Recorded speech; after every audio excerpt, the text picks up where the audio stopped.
Good morning. Okay, so obviously, as usual, we want to start the session just by arriving in the space that we're in and become a little bit more centered and present. So we want to find a comfortable seat, and when we do that, we sit up nice and tall, relax the shoulders, take your hands to your knees or lap, wherever's comfortable for you. And then bringing the eyes to close or having a soft gaze.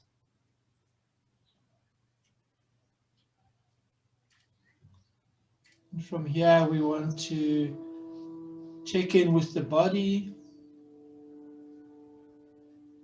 doing a brief body scan to identify areas that are sending us messages, either messages of discomfort or pain, or perhaps even messages of warmth and feeling at ease. So it doesn't always have to be the discomfort that we recognize. So just checking in with the body. And I like to try and find balance. So if there is discomfort, I also look for places that are feeling nice and relaxed.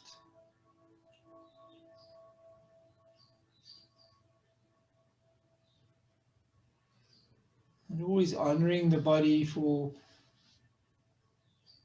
its work that it does, accepting it completely with or without any ailments.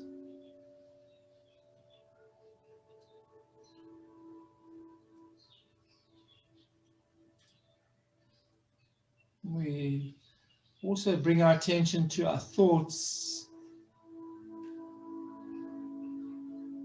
and acknowledge that the mind is going to be busy at most times. So we don't want to fight that. We don't want to force it to be different. But by checking in with the thoughts, we can practice a level of detached awareness. So we notice that they're there. And we set an intention to not get involved with the thoughts. It is only an intention, so sometimes we will get it right and sometimes we won't, and that's okay.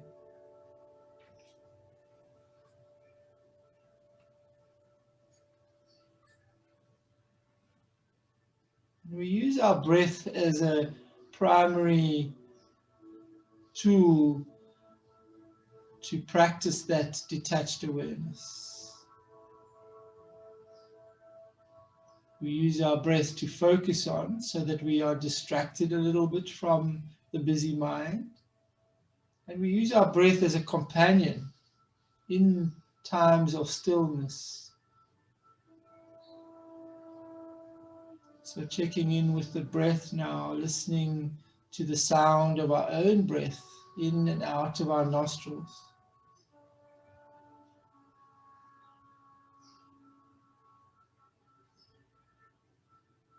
The breath is nice and easy, it's not forced.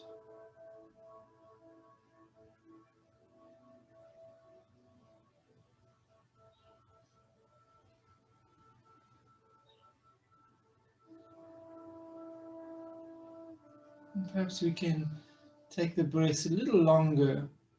So it's just a slower inhale and a slower exhale.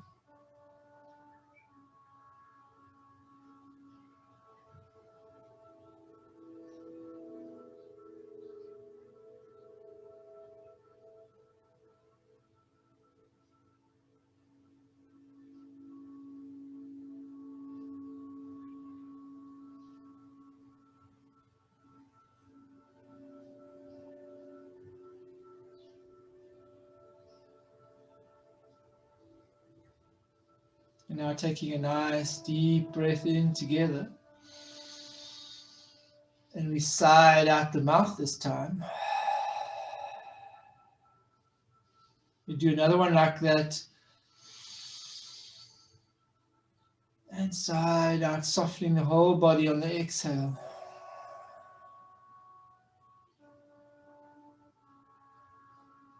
And then gently flickering the eyes open, just breathing normally. Okay. So week 8, it's every week I say this, but it just seems to be going so fast, and I can't believe that we're already at week 8. So literally, including this week, there's 3 weeks left of the program, and usually at this point of the program, there's a little bit of mixed feelings, like we sort of feel like we're just getting into it and it's going to be over soon, or perhaps we are feeling frustration because we are struggling to get into the practice. But there's usually a number of things going on at this time in terms of how everyone is experiencing this stage of the program, which is completely fine. Everyone's experience needs to be unique. And we said right at the beginning is to not to have too many expectations, allow the journey to unfold as it needs to for each individual. So I'm hoping that's what it is like for everybody just noticing their own experience. Just a little check-in now. So and for me, I am feeling a bit frustrated and worried because I have got some symptoms that I need to possibly go and check out from a COVID point of view. And if I do have COVID, it's the 3rd time that I would have had it, because the last time was in January, and the time before that was right early in the COVID stage. It was about April of last year. So yeah, so that's like a bit frustrating because you never know what's going to happen, number one, and also it completely cuts me out of my face-to-face work that I do. Yeah, and obviously within the house, having to try and isolate from the rest of the family is completely difficult, especially with the little guy that's not even 2, and he wouldn't understand that. So I'm going to watch the symptoms and potentially go for a test later today or tomorrow, and then hoping that it's not, so that I can carry on, and maybe it's just a little bit of the normal flu. Anyway, so that's my check-in.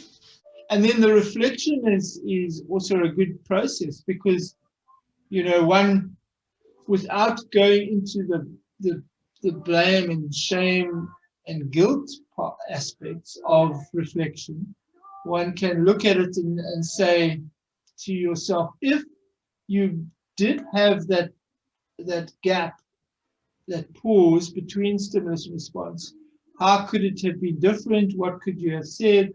And even, you know, having those alternative words, you are now learning and positioning for you know, another time perhaps like that. And what I found is that depending on the situation and who it's with, those words that come to you now on reflection to say, like, if I did this over, this is how I could have handled it. You can take those exact words and go to that person or get hold of that person that you had a conflict with and just say it. You know, say it like you could have said it if you find that space between the stimulus and response. So and the opportunities are sometimes there to go back. Yeah. And try not to get stuck in the guilt aspects of it, because you know, we know, as we've learned over this program, that there's many reasons why we are triggered by certain things and certain circumstances.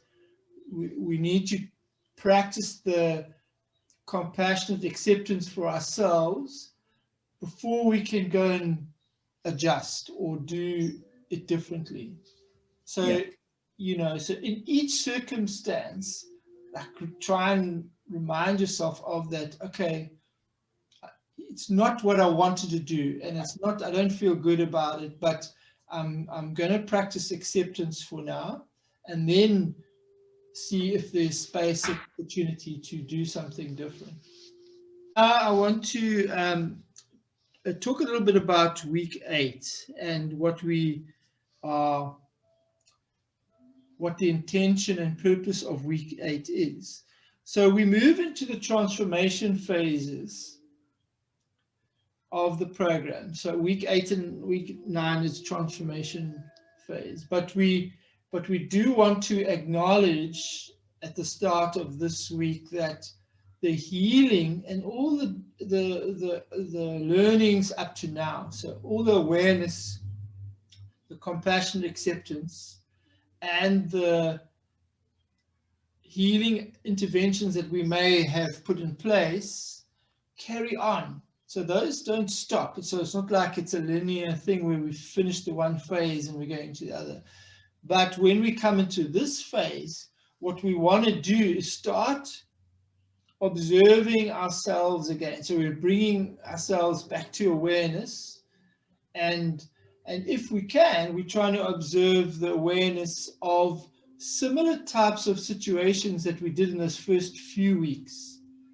So we're trying to look at ourselves with a different lens now, the lens of the deepened awareness, the compassionate acceptance, perhaps a little bit of the healing already starting to work.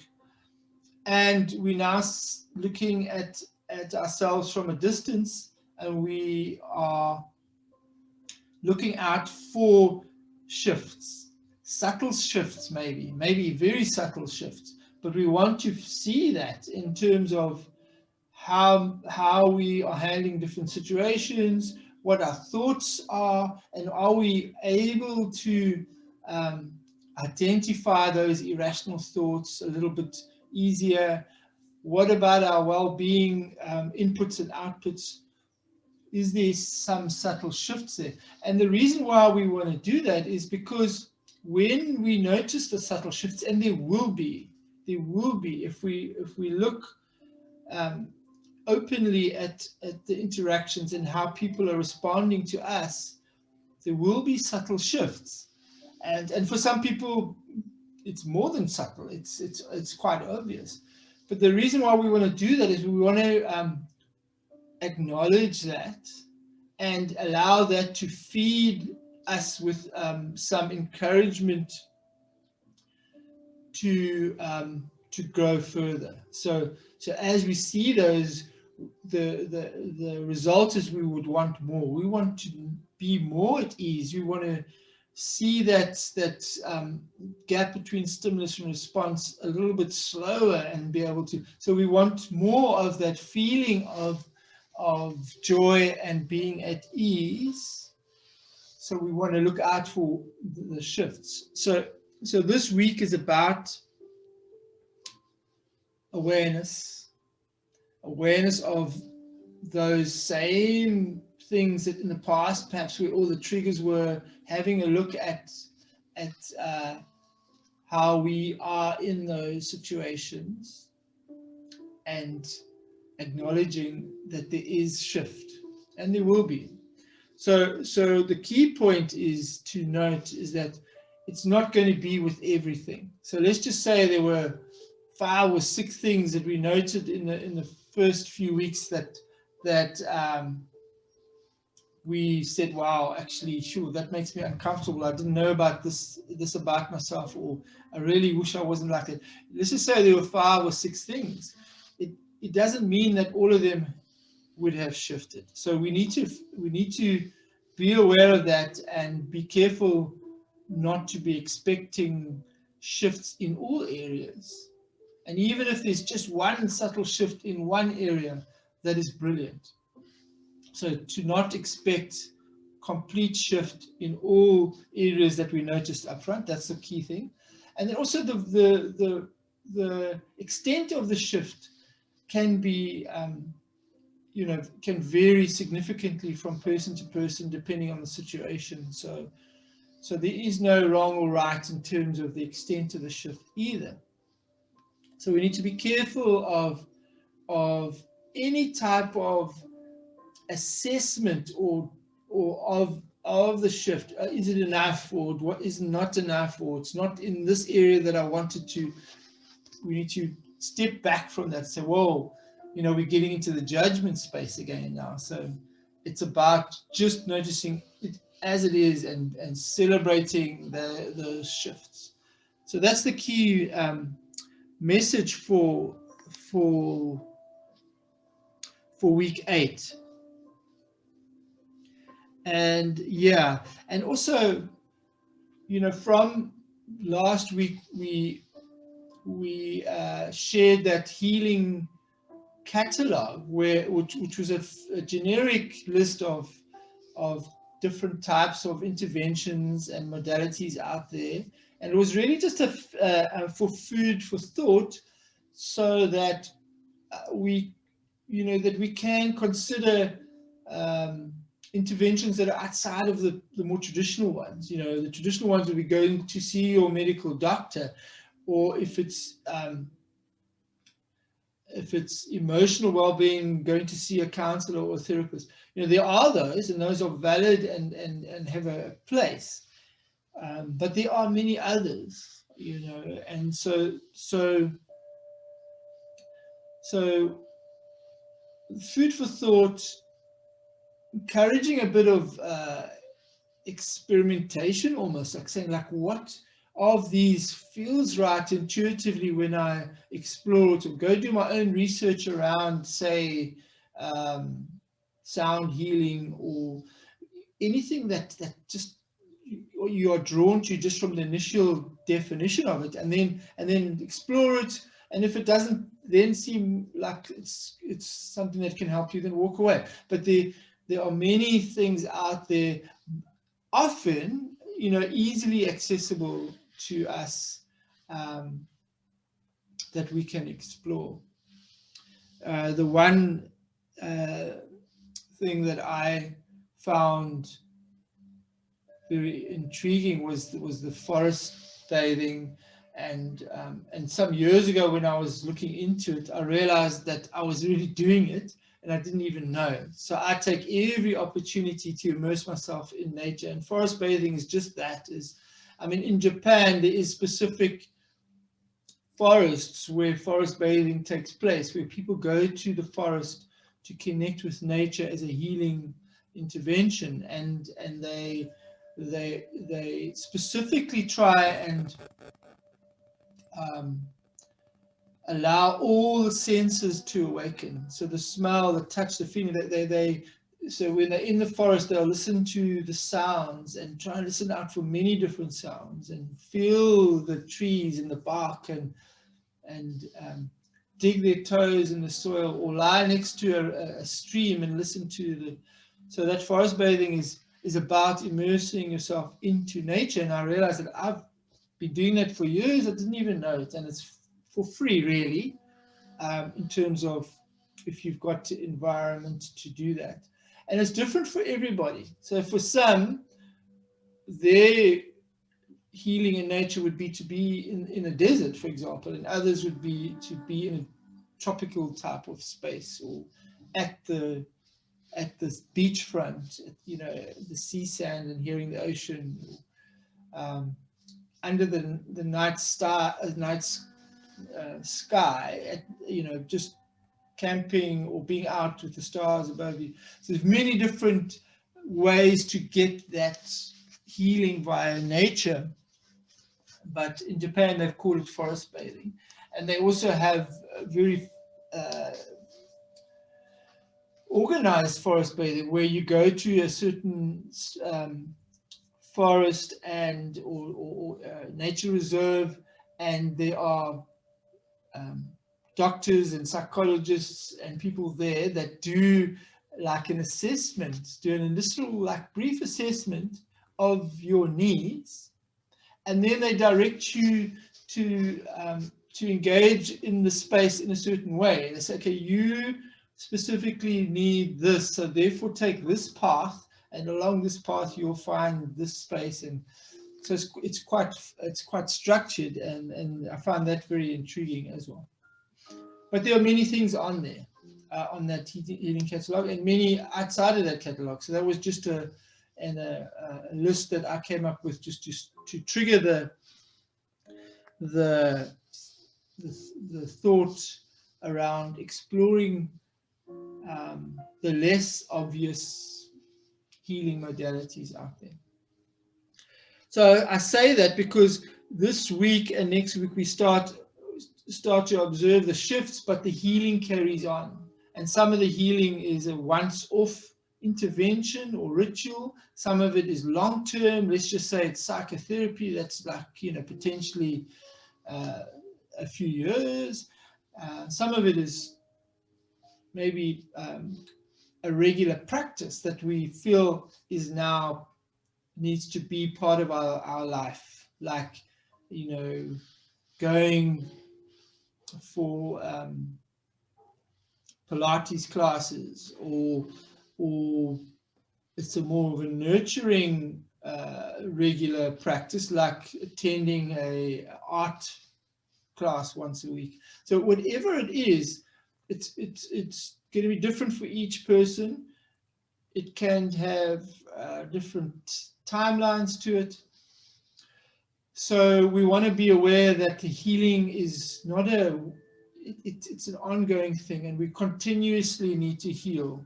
The process that we've learned now is to be able to be aware, sit with acceptance for a while, and then work out what do we need to let go of whatever is holding us back. What do we need to do in order to free ourselves from the burden of pain, if that's what we're suffering.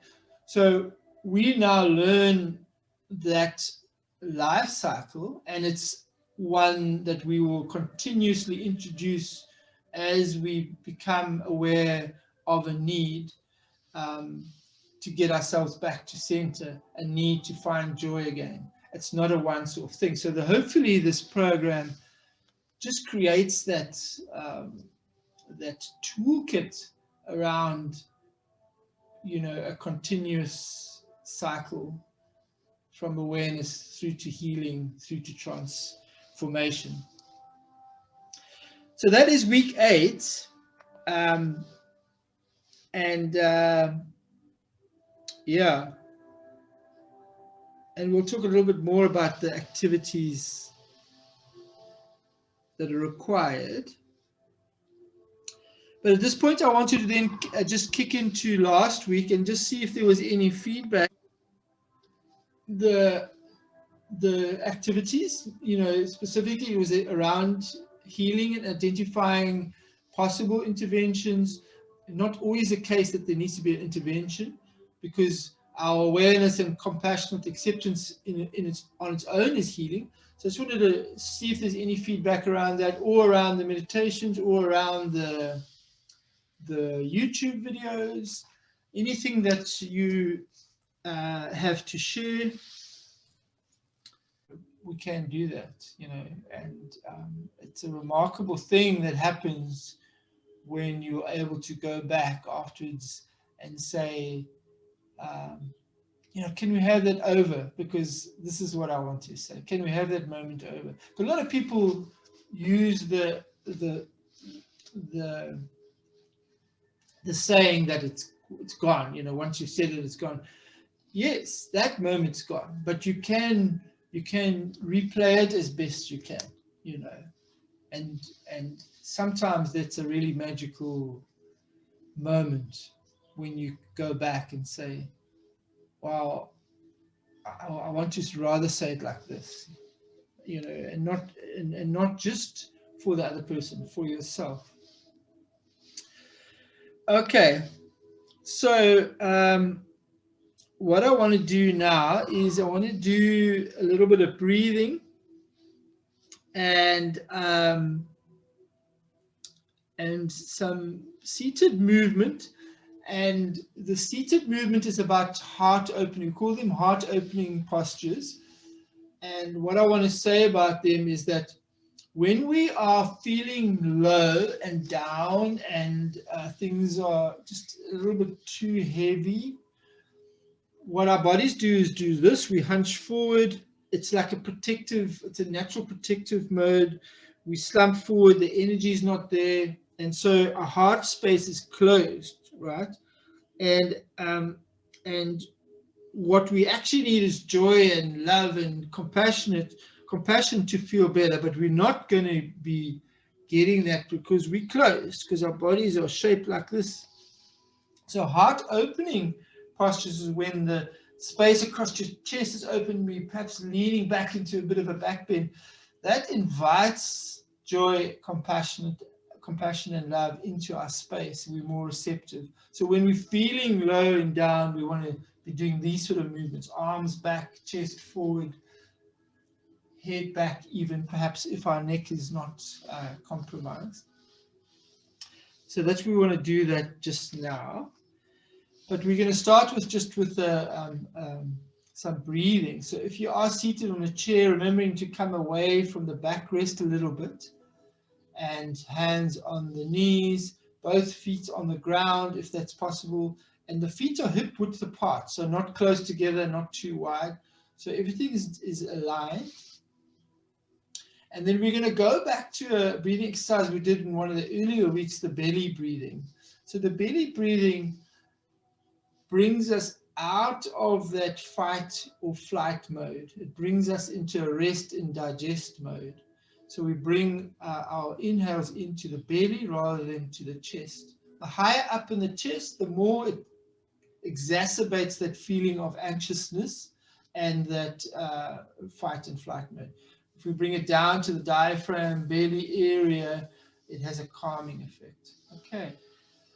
So just sitting up tall initially, and close your eyes if that's comfortable for you, and just start to connect with your breath. So as it is, not changing anything, not trying to take it to the belly just yet, just breathing normally through the nose as always.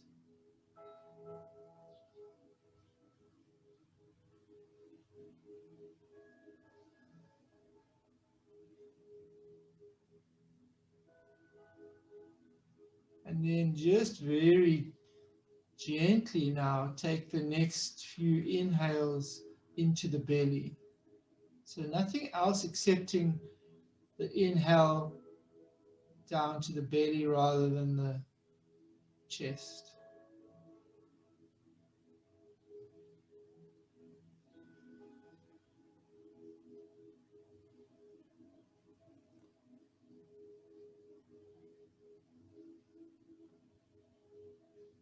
And now we want to slow the breath down and take slightly deeper breaths. Still into the belly. Just a little bit slower and longer. So we're taking more air in. And you should be able to hear it more now. It's more audible.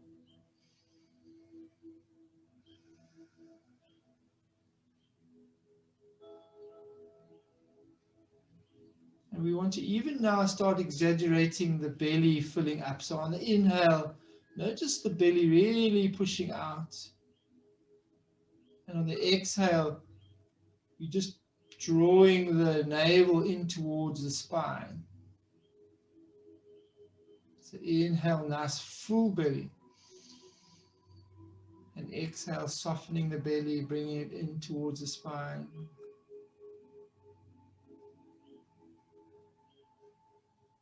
Just do another 5 more like that. Nice full belly, deep inhale, and then slowly bringing the belly into the spine on the exhale.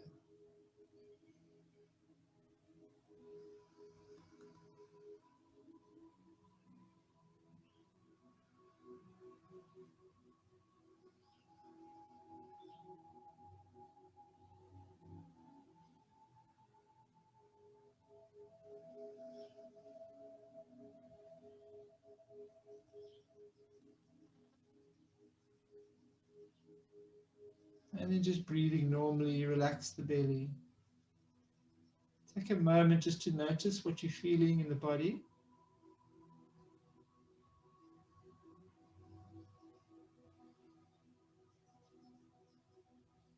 And then you can flicker the eyes open gently.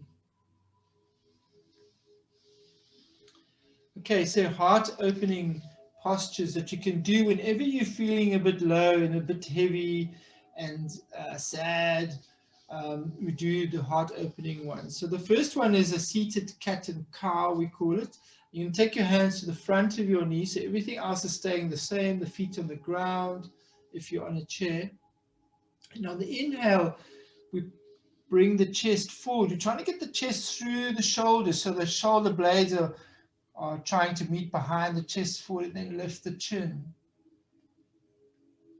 And then slowly on the exhale, we're rounding the back. So we're coming back into that sort of defensive position. And then again, inhale, we come forward. So we're now encouraging the opening and closing, getting used to the fact that you can come out of that feeling of hunched over. So we're hunching on the exhale, tucking the chin, and then deep breath in, bringing the heart forward. Perhaps just close your eyes now and do a few on your own, at your own breath cycle. Nice deep breaths though.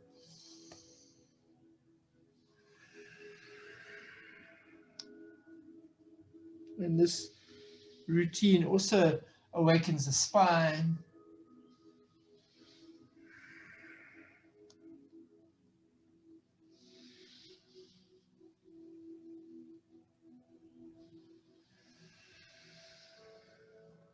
Just do one more.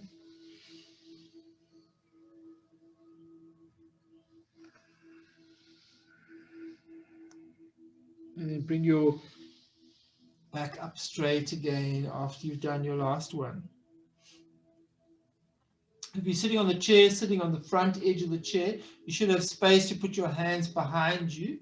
And then all we're going to do is push down into the hands. I'm going to be on my fingertips just to get a little bit of length into the spine. So pushing down into the hands, lifting the heart space, taking the head back, so a bit of a back bend, dropping the head backwards if it feels okay with the neck.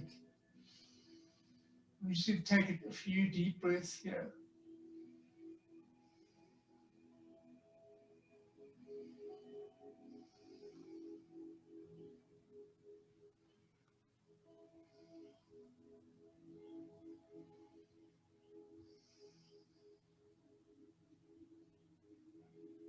And then slowly coming out of the posture, careful with the neck, come up slow. And then just take a moment. Might feel a little bit of dizziness for a second or two. Nice. Okay, and the last one is we're going to use the arms to breathe, and we're going to, on the inhale, come into we're going to do an inhale, arms up. On the exhale, we're going to open up our arms into what we call the cactus arms. Okay, so just make sure you get some space on the side of you. All right, so inhale, arms reaching up nice and high, and we're trying to get the torso out the hips, so really reaching as we hold the breath at the top. And then exhale, side out, opening up the arms into cactus arms. Inhale, reaching up. Hold. And side out, cactus arms. Inhale, reaching. And side out. Inhale, reach up. And side out. Reaching up. And side out. Last one. Inhale, reach up. Side out.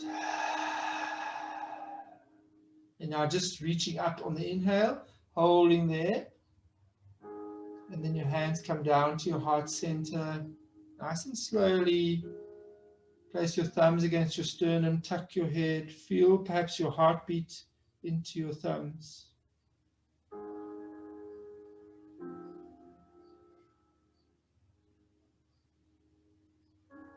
And then take your hands to your laps, but keep your head slightly tucked with your eyes closed. And I'm going to read you a meditation by Jack Cornfield. This is a forgiveness meditation.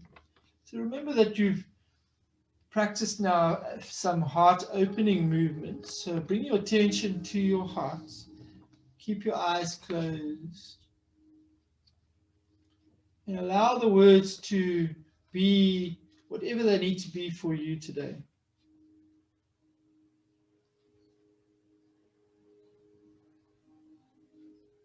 There are many ways that I have hurt and harmed others, have betrayed or abandoned them, caused them suffering, knowingly or unknowingly, out of my own pain, fear, anger, and confusion.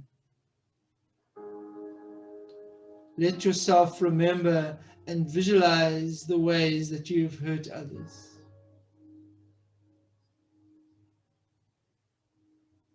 See and feel the pain you have caused out of your own fear and confusion.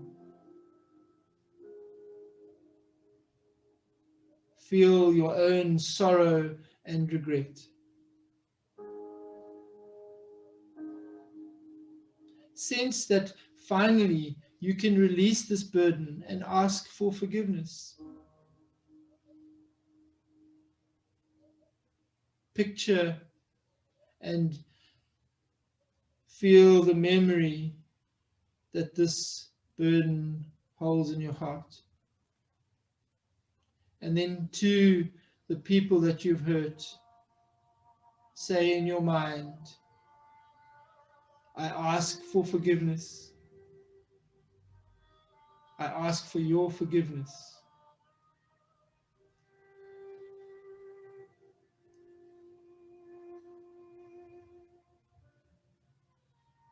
There are many ways that I've hurt and harmed myself. I've betrayed or abandoned myself many times through thought, word, or deed, knowingly or unknowingly. Feel your own precious body and life. Let yourself see the ways you have hurt or harmed yourself. Picture them, remember them. Feel the sorrow you have carried from this and sense that you can release these burdens. Extend forgiveness for each of them, one by one.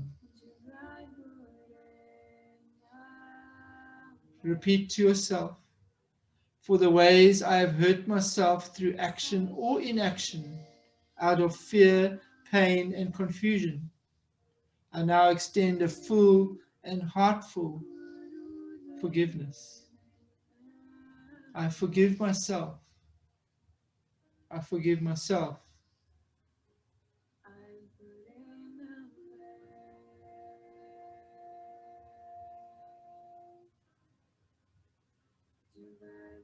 There are many ways that I have been harmed by others, abused or abandoned, knowingly or unknowingly, in thought, word, or deed.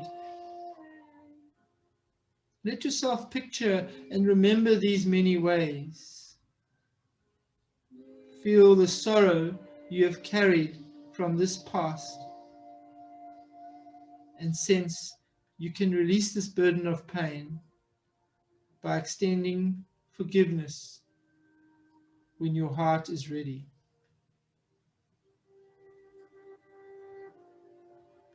And now say to yourself, I now remember the many ways others have hurt or harmed me, wounded me out of fear, pain, confusion, and anger of their own. I have carried this pain in my heart too long, to the extent that I am ready. I offer them forgiveness.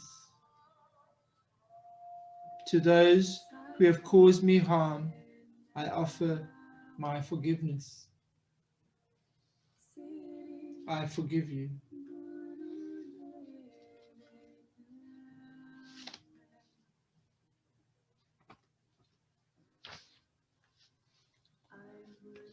And when you're ready, you can open your eyes. Sit with that feeling that you have perhaps now for a bit. And I just want to say that forgiveness is a real challenge for all of us. And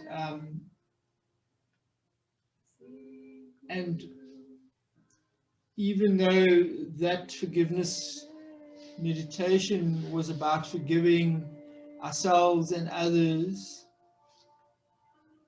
we know that it is likely that in some cases we find it easier than in others. It's not a one-size-fits-all in terms of forgiveness.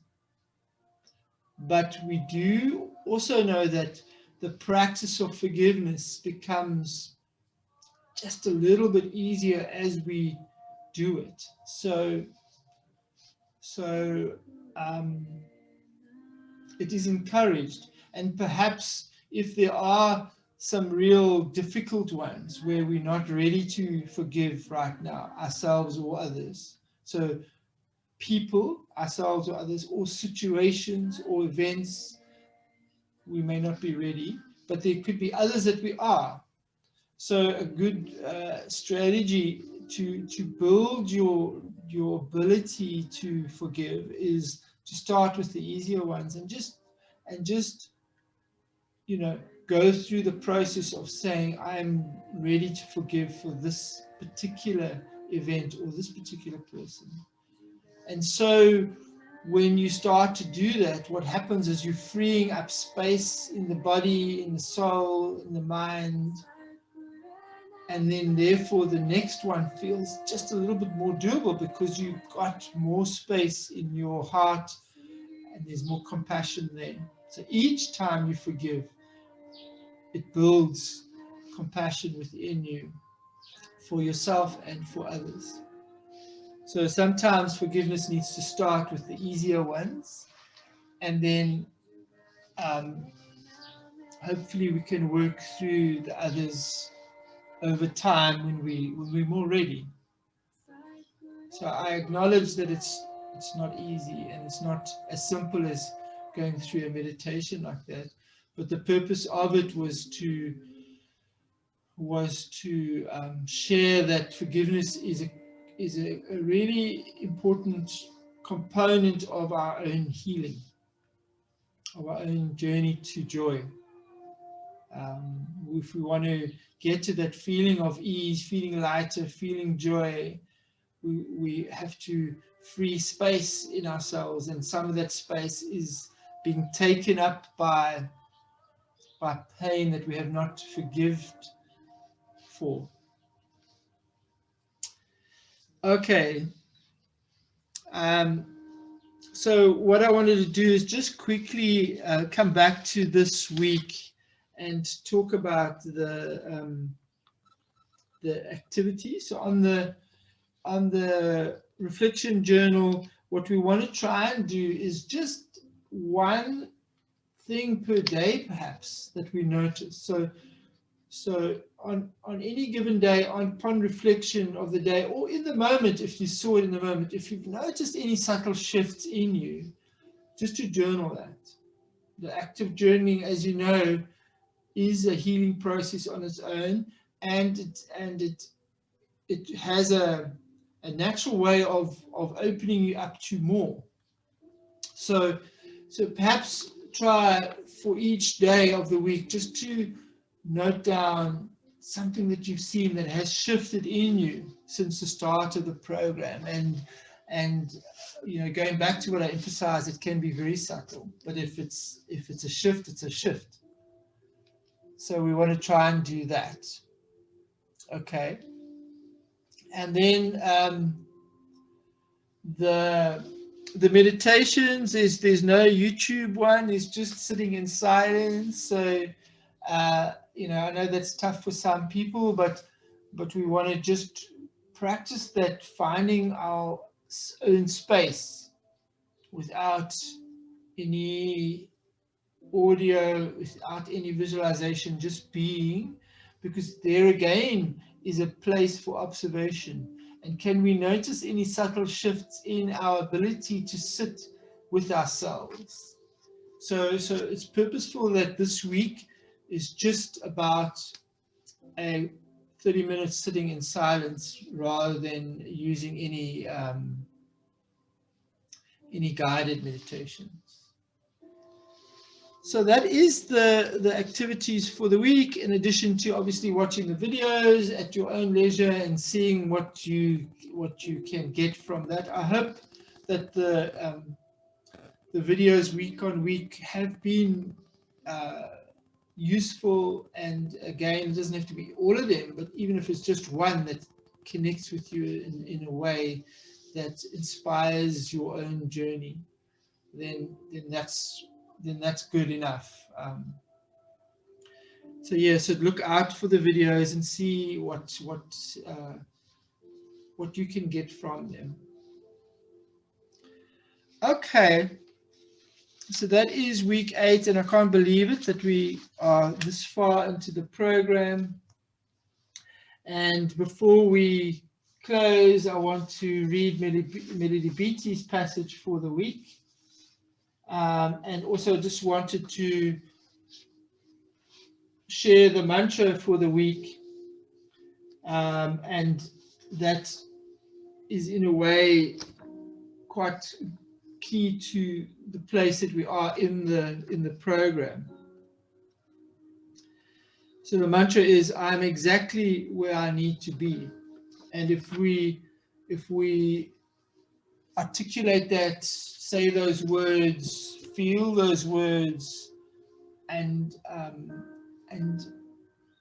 acknowledge that it's right, it's true. I'm exactly where I need to be. With the struggles, with the challenges, I'm still exactly where I need to be. Because I'm aware, I'm practicing my awareness, I'm practicing my compassion, acceptance, and I'm on a healing journey. So I'm where I need to be. And the challenges are there for us to grow. So try and bring your awareness to that that mantra as often as you can. Okay, so get comfortable.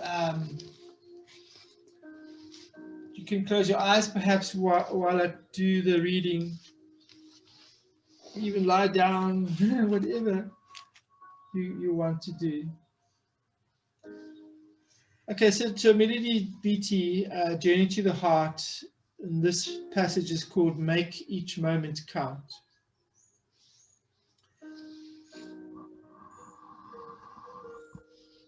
A picture isn't taken in a moment, stated the brochure for the Cottonwood, Colorado hotel. It's taken of a moment. It took me a long time to learn that important truth. I spent years trying to get my life together and keep it together, as though it were a solid chunk that I could arrange in a certain place and then make to stay there. It took me a long time to learn about moments. In many ways, our lives are like a movie reel made up of individual frames and single moments, each one leading into the next. It is a waste of energy to try and hold on to the moments of the past. By the time we begin reaching for them, they're gone. It is just as poor timing to try to jump into moments that have not arrived yet, the future. Stay in the present moment, the frame you're in right now. That's the only moment where happiness, joy, and love can be found. And remember to make each moment count.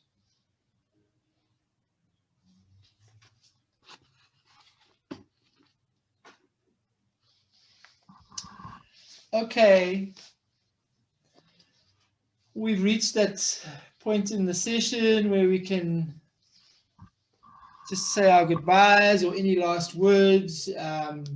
So feel free to do so if you wish. You may turn on your mic or camera and just say a few words or say goodbye, and then have a lovely day further and a good week.